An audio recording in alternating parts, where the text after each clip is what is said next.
Bien, buenos días, estimados alumnos.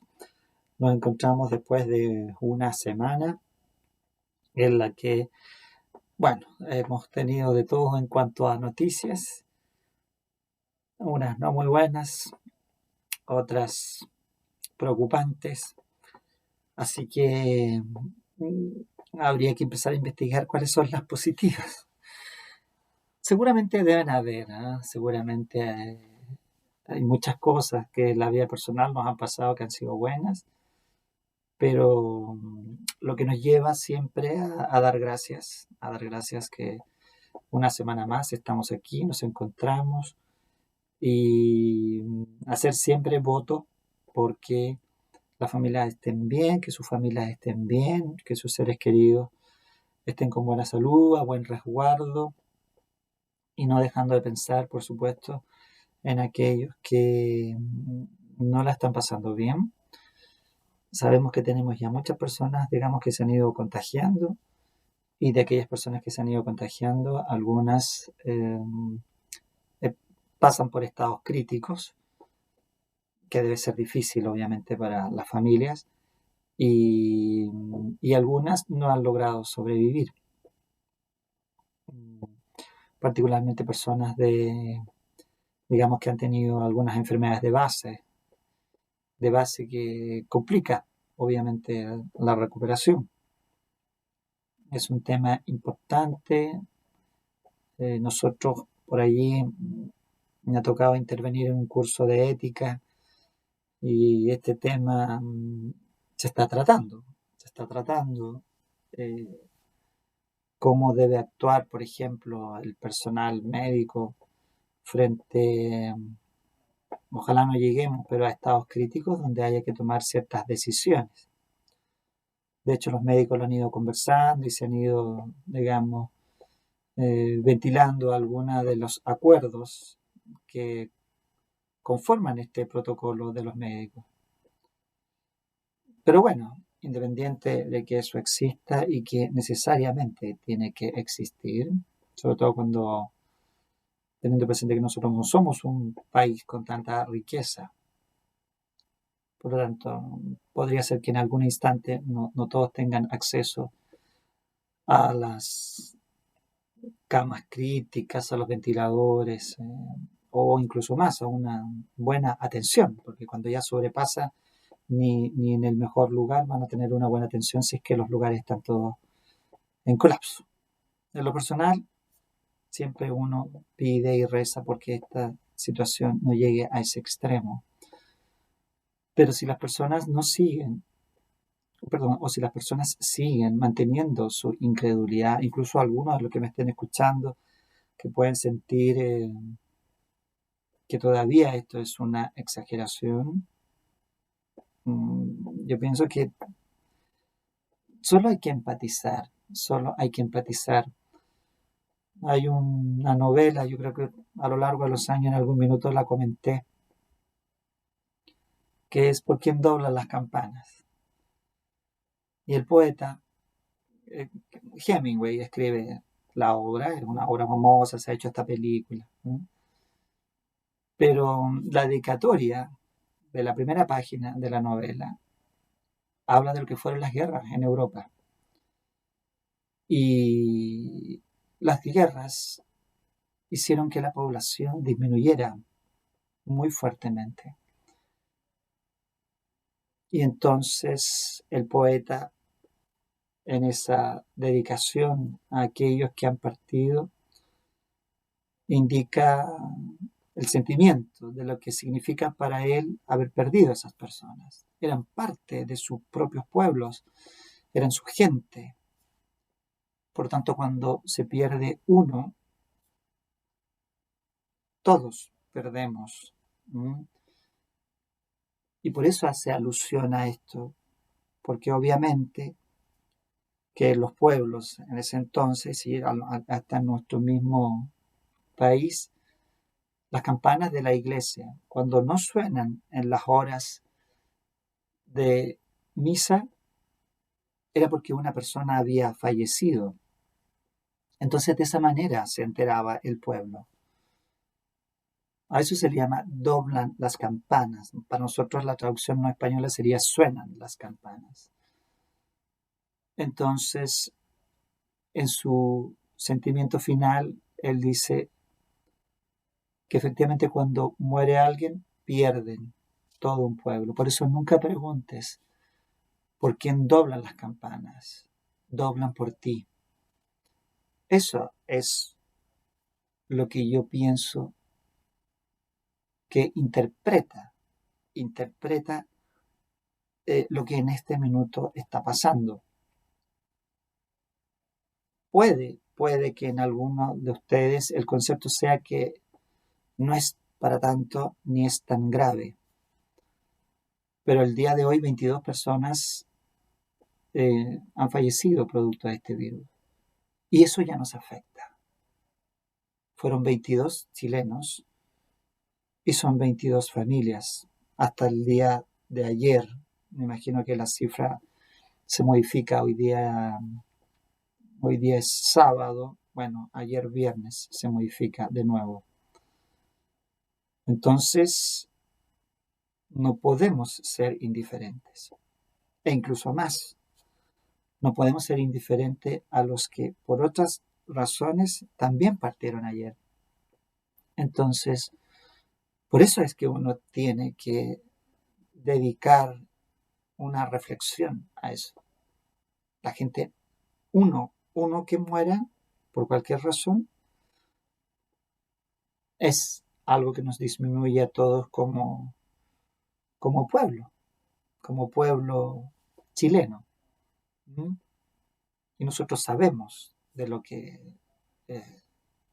todos hemos experimentado de algún modo, la muerte de nuestros seres queridos, de amigos, de personas que nos eran cercanas. Y hay un sentimiento, bueno, de entender que esta pandemia se va a llevar a mucha gente, se ha llevado a mucha gente, y uno de ellos ya habría sido suficiente para que nos importe, para que nos importe. Así que desearles que estén muy bien. Por eso digo, siempre pienso en cada uno de ustedes, en sus familias, en sus seres queridos, en sus cercanos, ¿ah? De que estén bien, mandarnos energía, mandarnos buena onda, mandarnos leyes universales, como ustedes quieran. Ustedes saben que nuestra clase siempre ha sido abierta, tolerante, todas las expresiones que tiendan a la empatía con el ser humano, desde mi perspectiva siempre están bien, siempre son bienvenidas. Así que, bueno, siempre ustedes me conocen, no puedo comenzar una clase sin una reflexión, sobre todo en momentos como los que estamos viviendo. Lo positivo dentro de toda esta conversación, que no podemos decir que es negativo lo que estamos diciendo, sino que dentro de lo que podemos ir también como haciendo una virtud de lo que estamos viviendo, es esto que nos permite convivir a pesar de que no nos podemos ver. La clase se transforma en un puente desde ese punto de vista. La tecnología a nosotros nos ayuda a interactuar. Por ahí ustedes saben que en algún minuto yo dije, si la universidad me pide hacer clases online, yo no voy a poder porque no me voy a tener que adaptar. Y ahí por el otro día, Florinda me dijo, ve, se puede y no le sale tan mal. Bueno, confiemos que así sea. Confiemos que así sea. Que esto sea un canal siempre importante para compartir. Nuestra clase en el fondo va más allá de esta virtualidad.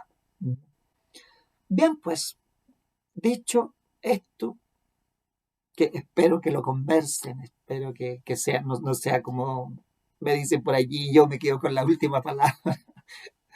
Espero que esté dando para que ustedes también lo reflexionen. Dicho esto, nuevamente volvemos a nuestro curso del derecho registral, el derecho de los bienes, del patrimonio, que uno podría decir, profesor, no es momento de conversar acerca de estas cosas.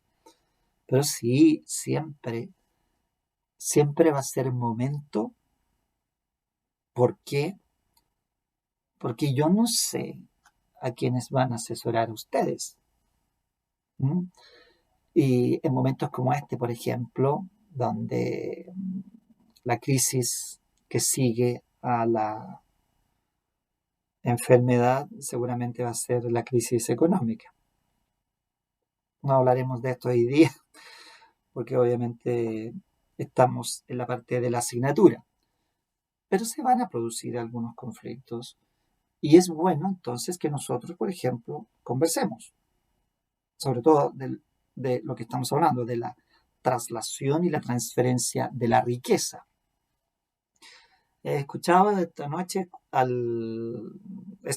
de viernes, porque ustedes están viendo este video el sábado. Esta noche de viernes he escuchado al presidente de la Asociación de Bancos. Y los bancos, algunos dirán que se están poniendo a la altura y otros dirán que todavía es negocio, pero sea como sea, hay algo importante desde el punto de vista de lo que nosotros conversamos en nuestra materia, porque eh, por ejemplo, se está permitiendo la renegociación de los créditos hipotecarios, que es lo que nos interesa en la parte de los inmuebles. ¿Y por qué? Porque él especificaba, por ejemplo, que para renegociar un crédito, en este minuto no pueden mandar a la gente a las notarías, y digamos, por las razones que conocemos, ¿cierto? Eh, pero resulta que todos los créditos hipotecarios están escriturados. Hemos visto, y por eso era el ejercicio de ir siempre con un material que nos permita comprender, para aquellos que vieron la escritura y se dieron cuenta que efectivamente una escritura tiene elementos formales y entre ellos, por eso yo les pedía que subrayaran los elementos de la solemnidad, la expresión de la escritura pública ante mí indica que es un instrumento público. ¿Ah? Recordando la definición de los instrumentos públicos de 1699, cuando habla del instrumento público auténtico, el que es otorgado con las solemnidades legales por el competente funcionario, ¿ah? Otorgado ante escribano e incorporado en un protocolo, se llama escritura pública. Entonces, ¿cómo hacemos para modificar un crédito hipotecario otorgado por escritura pública? Cuando ustedes han aprendido en derecho, las cosas se hacen, se modifican y se deshacen de la misma forma. Si por escritura pública se otorga el crédito, por escritura pública se modifica y por escritura pública se extingue o se resilia, que en el caso nuestro es, por ejemplo, la extinción ya de la hipoteca. Entonces, en este minuto, él decía, no podemos mandar a la gente a la notaría, entonces estamos conversando con la Asociación de Notarios, estamos conversando con la Superintendencia para ver cómo se hace esta modificación. Porque hay un elemento muy fundamental, y ahí vamos a lo patrimonial neto, que al modificarse y pactarse una cuota adicional, 2, 3, 4, hasta 4 cuotas o hasta 6, no lo sé, estas cuotas van a ir al final. Si yo hago esa modificación por escritura privada, por ejemplo, hacer un clic solo por la página o el portal, significa que esas cuotas, supongamos que las cuotas son, invento, de 200.000 pesos. 4 cuotas, 4 por 2, 8, ya, me acuerdo. 800.000 pesos. Esos 800.000 pesos se trasladan al final del crédito. Pero si yo lo hago por escritura privada, eso no va con hipoteca. Porque la hipoteca, ustedes saben, 2409, 2410 requiere escritura pública inscrita. Entonces, los bancos, por eso le decía yo, aquí viene la parte netamente comercial, el banco dice, ojo, ¿cómo lo hago? Porque me está quedando un saldo del crédito sin garantía. Claro, porque la garantía me va a cubrir hasta el final del crédito, pero en ese adicional voy sin garantía. Alguien podría decir, bueno, pero sí, se gana mucho dinero. Bueno, pero ellos lo están, digamos, viendo desde su perspectiva, ¿cierto? Y desde esa perspectiva, piensen ustedes en lo siguiente. Ahora, relaciónenlo con lo que nosotros estamos viendo. Tomamos nosotros y decimos, mi cliente terminó de pagar el día marzo, porque como se va a correr 3 meses, pensando en que fuera el equivalente, en marzo terminó de pagar. Y el banco va a decir, oye, no, pero si tiene, son 3 o 4 meses más, son 4 cuotas, entonces tiene que pagar abril, mayo, junio y julio. El cliente, cuando termine ese crédito, supongamos que al año 2025, al 31, que son hipotecarios que siempre son como muy extensos, y el cliente no paga eso.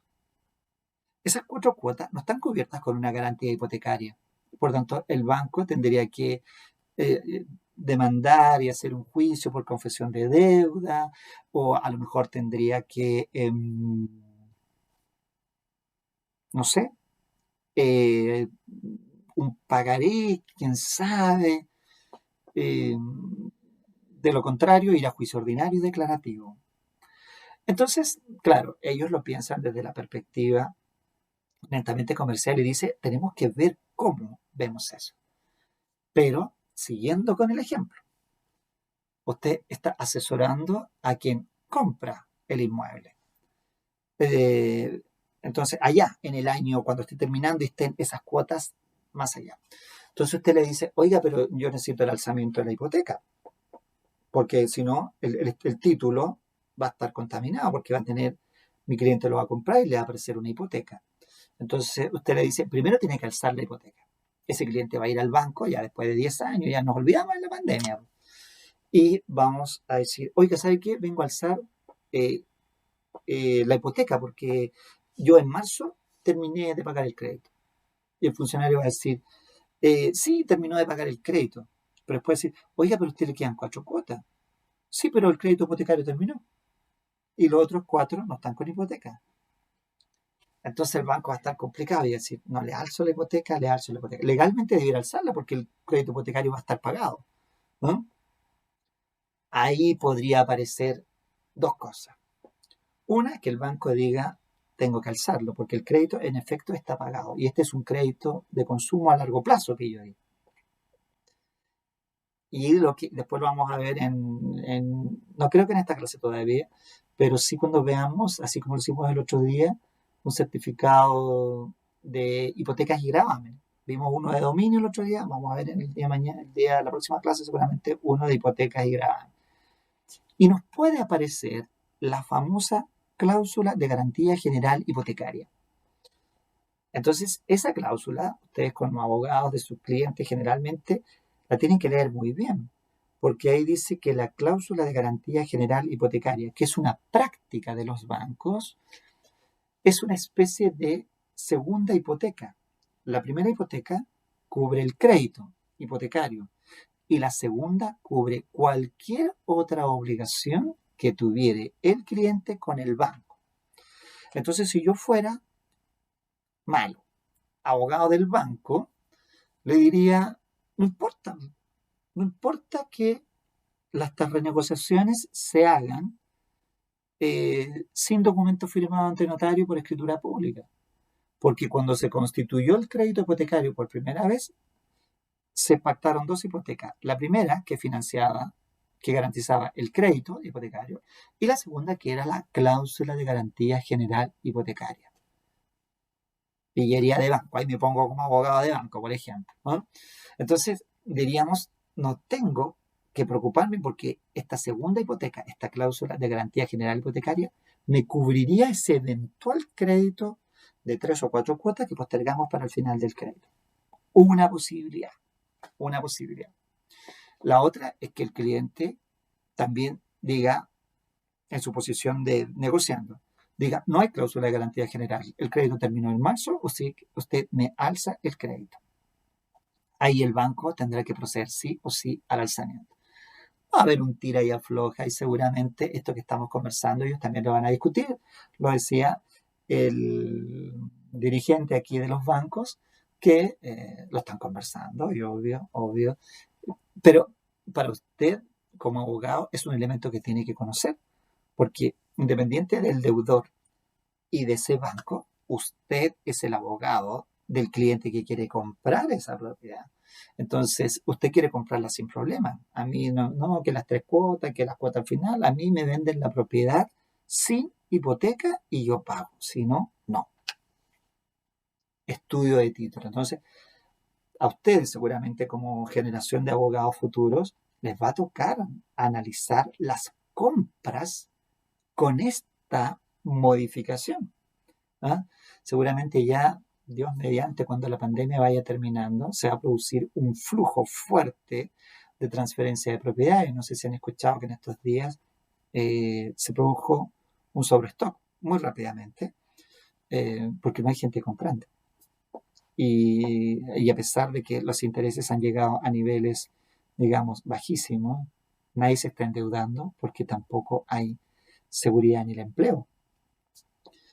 Pero bueno, como digo yo, en la confianza de que esto va a, en algún minuto a terminar, se va a producir muchas transferencias de bienes muebles ya una vez que haya terminado, a finales de año, el próximo año, y ahí ustedes van a estar interviniendo en las compraventas y van a decir, oye, ¿tú renegociaste crédito? Porque si renegociaste crédito, yo quiero que cuando me vendas con crédito saneado. Va a ser un tema. Les aseguro que va a dificultar un poquito el tráfico, porque yo como abogado, por ejemplo, lo primero que diría, a ver, acláreme bien qué hizo usted, porque si usted negoció las 3 primeras, yo quiero saber que el banco va a comparecer a la escritura y va a alzar, y mi cliente va a comprar limpiecita la propiedad. ¿Vean? Bueno, eso es lo primero, porque quería introducir esto que estábamos conversando de lo que significa para nosotros hablar del patrimonio en una situación como la que estamos viviendo. Claramente va a repercutir en un par de meses más. Dios mediante que esto termine pronto, y que nuestro país retome con cierta normalidad todo el tráfico jurídico comercial. Bien, dicho esto, entonces nos enfocamos precisamente, porque habíamos hablado en las semanas anteriores de la ocupación y de la accesión. Esta semana nos corresponde hablar precisamente de esto, de la tradición, ¿cierto? Que no tengo que decirles, porque seguramente ustedes la manejan con soltura y holgura. Así que si le pregunto a uno de ustedes, allí, ¿qué va dando? Bueno, en este caso da directo a la cámara. Les pregunto qué es la tradición, inmediatamente van a ir al artículo 670 y la van a definir, ¿cierto? Y nosotros conocemos que esto de la tradición es uno de los modos de adquirir por excelencia. No tengo la investigación cuantitativa y por eso soy enemigo de decir que es la que más se usa, porque para eso la estadística tendría que acompañarme y decirme, profesor, al día se celebran 12 millones de tradiciones diarias. Pero sí se puede medir, y las estadísticas por ahí están, porque a través de las escrituras públicas de transferencia se puede saber cuántas, y por lo tanto el conservador de bienes raíces sabe también cuántas inscripciones se produjeron en un año por concepto de títulos traslaticio compra-venta. Así que podríamos en algún minuto llegar a determinarlo, pero para eso necesitamos conocer ese dato. Dicho eso, podemos decir que al menos en importancia cuantitativa y en importancia cualitativa, la tradición pasa a ser un modo de adquirir de relevancia. Dejamos fuera los bienes muebles porque no corresponde a la asignatura y nos centramos en los bienes inmuebles cuya tradición se verifica de acuerdo al artículo 686 por inscripción en el registro.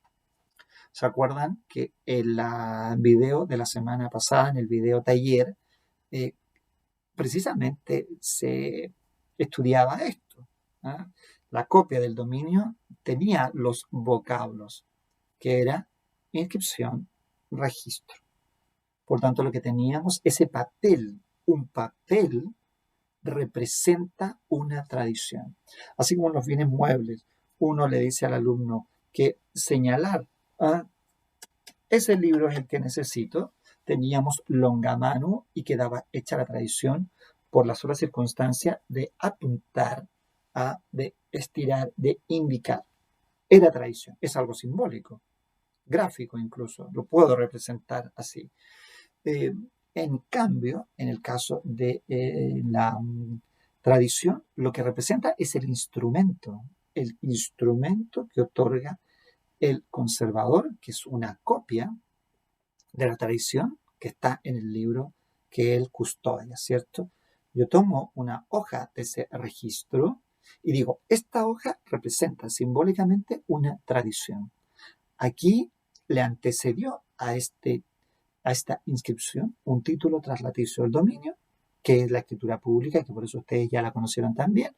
Esa se otorgó en la notaría, la matriz de esa escritura quedó allí y ese protocolo del notario después de 1 año, de 2 años, se va al archivo judicial. Y si yo quisiera buscar esa escritura, tendría que ir al archivo judicial y decir, mire, ¿sabe qué? Nosotros celebramos una compra-venta el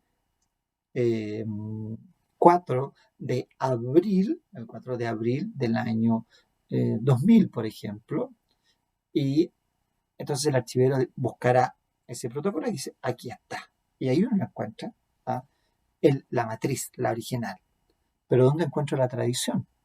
Tengo que ir al conservador de bienes raíces, pedir el registro. Por eso es la tradición, se hace en el registro. Tomo el registro, abro esa foja, esa hoja, le decía yo, esto del español antiguo, esa foja dice que Juan adquirió esto por una escritura pública que se celebró en la notaría allá, ¿eh?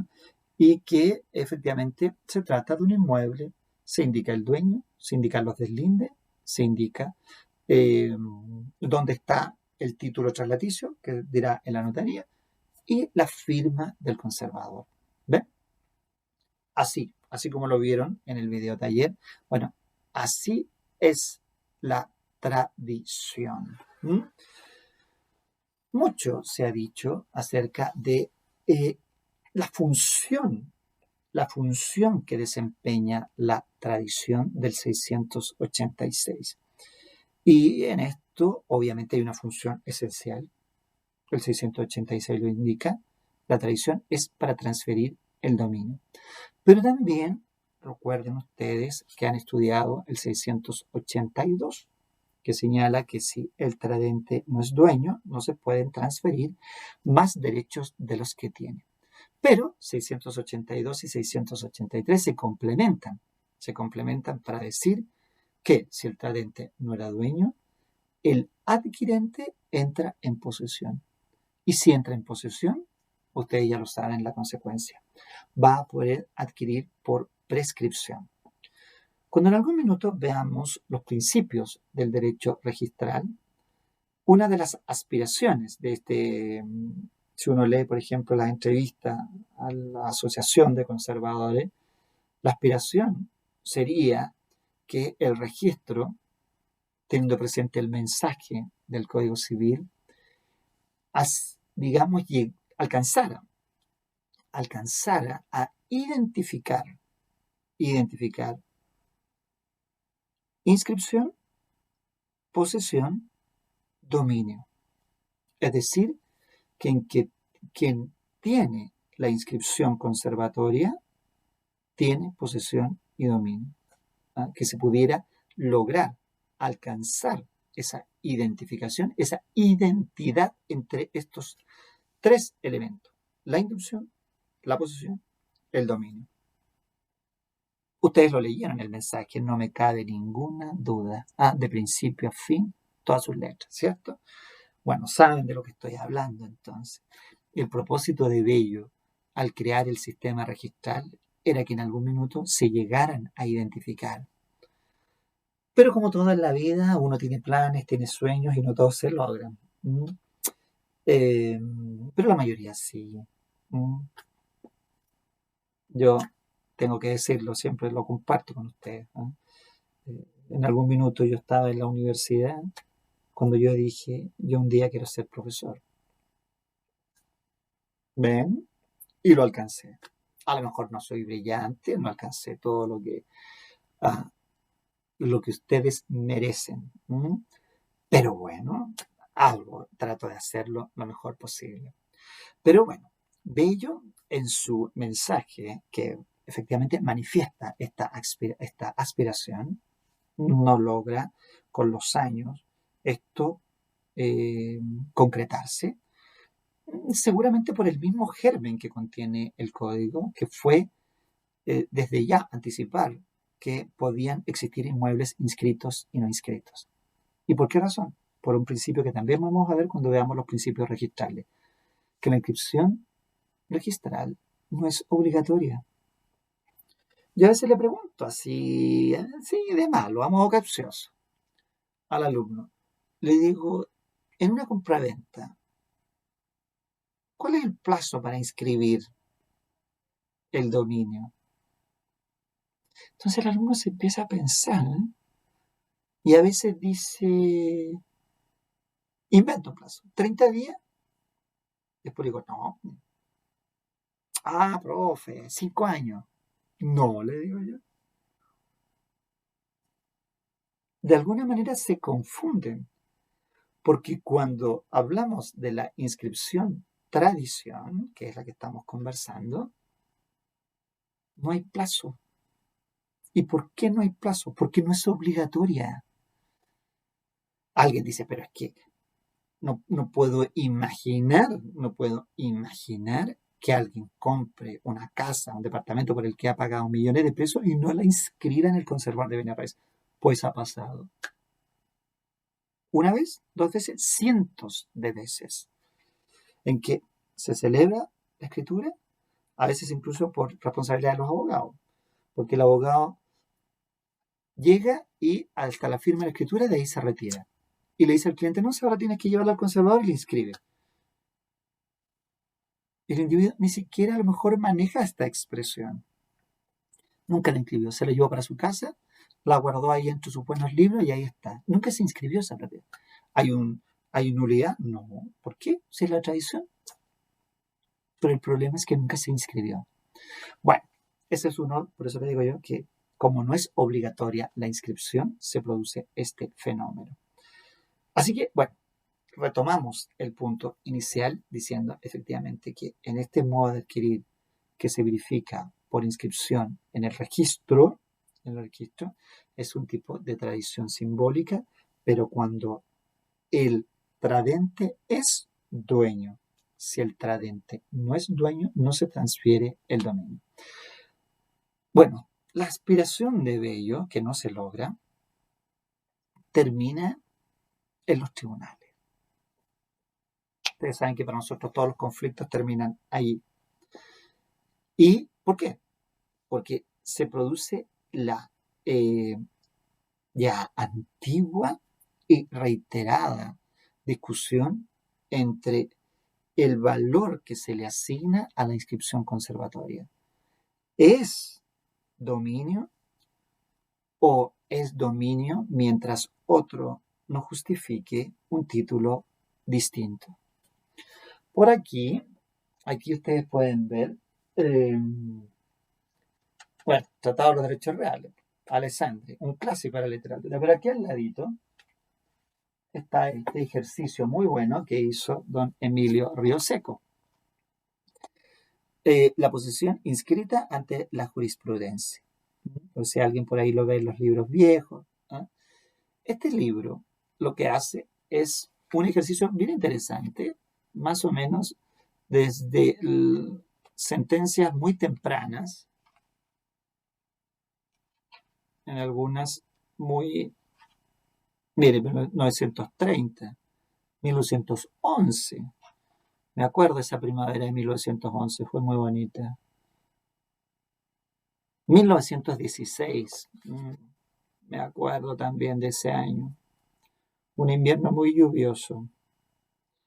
Entonces, señores, ¿qué quiero decir con esto? Señores y señoritas, por supuesto, que ha existido jurisprudencia que no logra uniformarse. Y en algunos casos, los tribunales tienden a dar a la inscripción el valor absoluto y supremo, pero en otros casos la fuerza de los hechos, la fuerza de la realidad se impone en el juicio y termina entonces dando lugar a la prescripción adquisitiva del dominio a quienes tienen la posesión material. Es decir, esta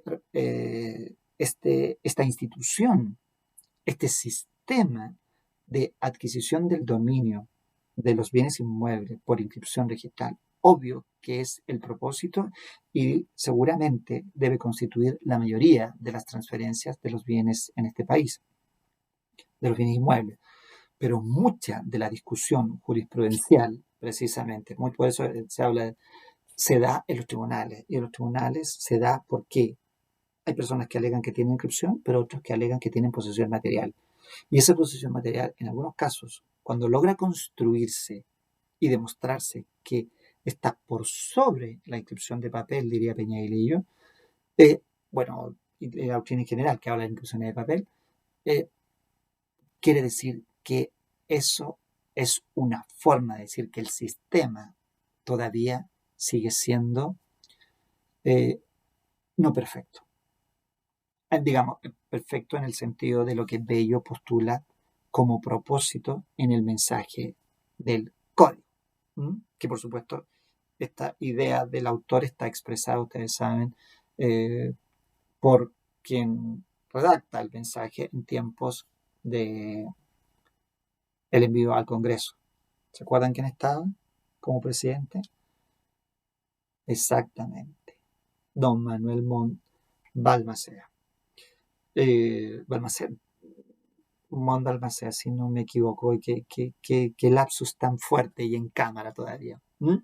Entonces, aquí es donde ustedes, o aquí es donde nos centramos en el punto de el modo de adquirir.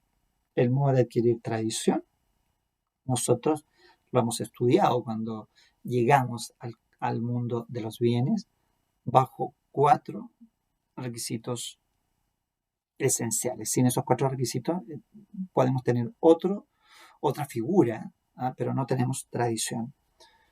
Primero, básico, tradente y adquirente.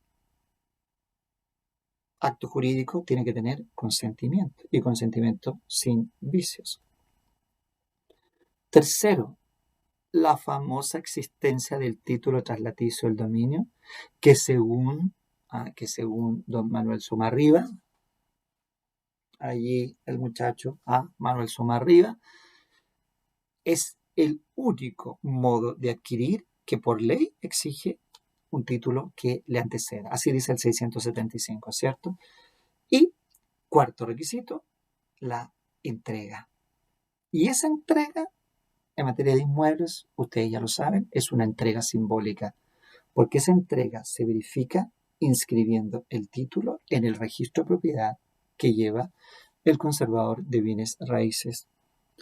Tanto era el propósito de Bello y la aspiración y lo lógico, porque además así tenía que ser, no es que a se le haya ocurrido, porque así tenía que ser, es que el Código Civil, recuerden, entra en vigencia el 1 de enero de 1857. Ya en junio de ese mismo año, de 1857,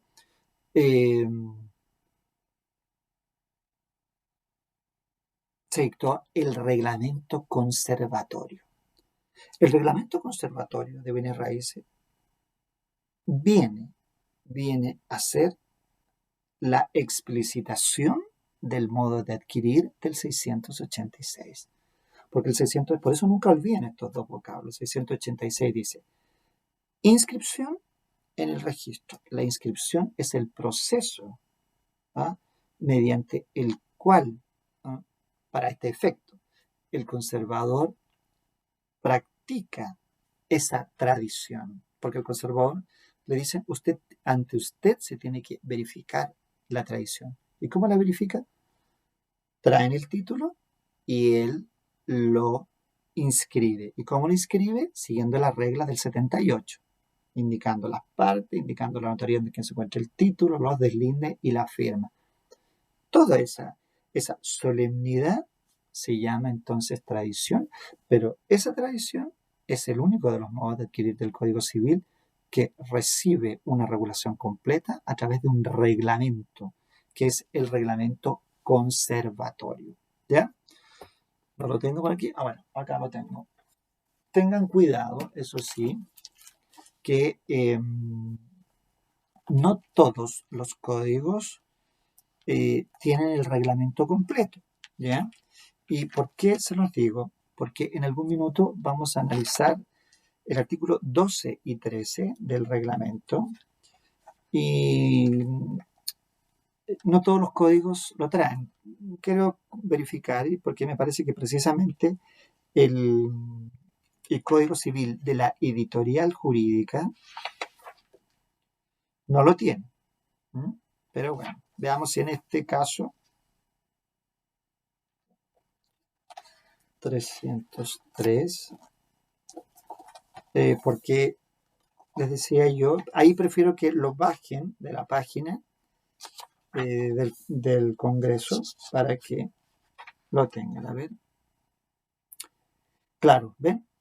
Por ejemplo, el de la jurídica no lo tiene. Si ustedes se dan cuenta, parte allí en el artículo 21.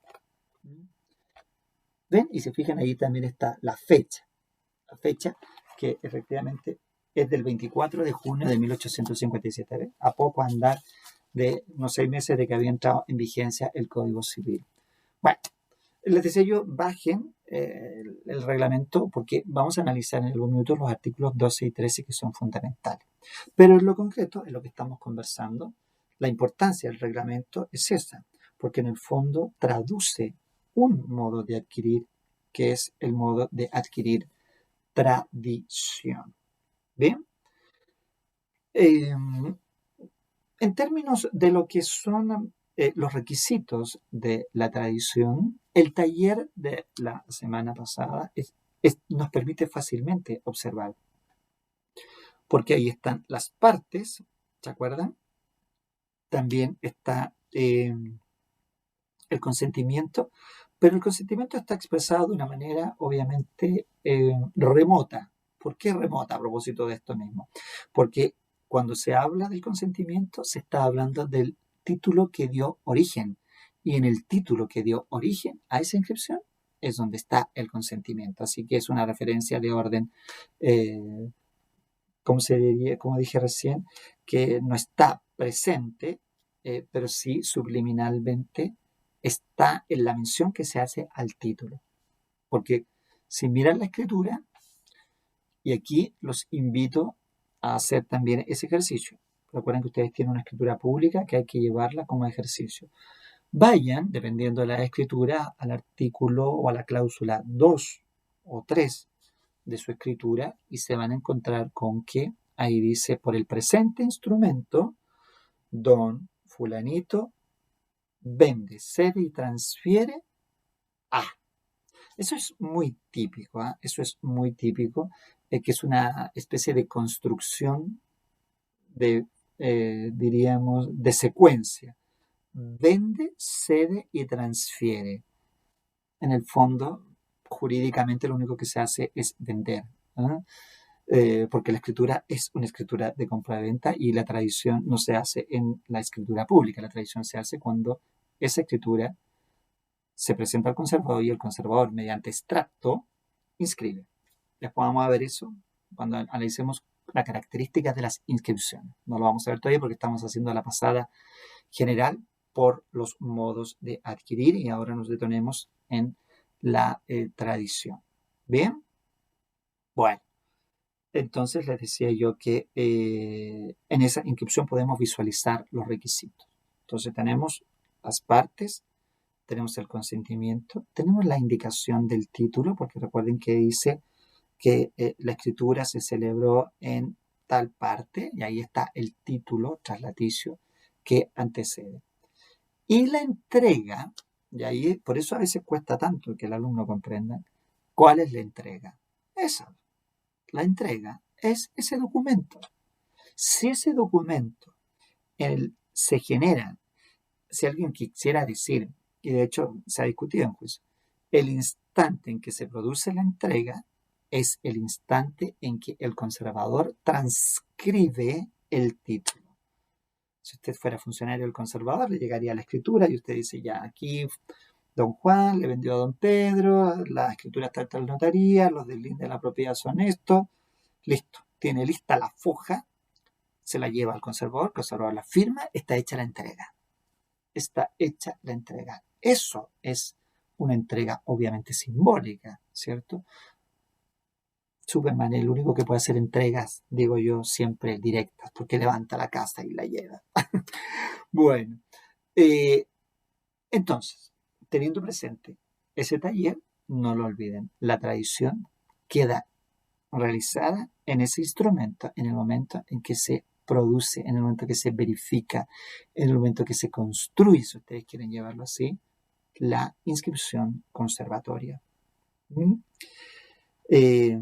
Les voy a dejar de lectura un fallo, algo pequeño, algo para que tengan para entretenerse en esta clase de taller, un fallo que nos diga cómo, digamos, o qué importancia tiene efectivamente esta inscripción conservatoria, que es la forma de hacer tradición.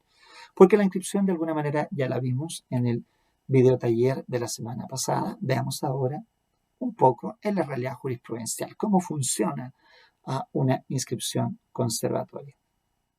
Bien, los dejo al menos en esta parte teórica, los invito a seguir estudiando, este es un ramo en ese sentido interesante, y por supuesto cuidarse mucho, mucho, mucho, cuidar a los demás, pensar en lo que hemos conversado al inicio de la clase, y desearles que Dios mediante nos volvamos a encontrar en una semana más mejor, siempre mejor. Eso es todo por hoy. Nos vemos entonces la próxima semana. Atentos al taller, eso sí, del fallo. Nos vemos. Chao, chao.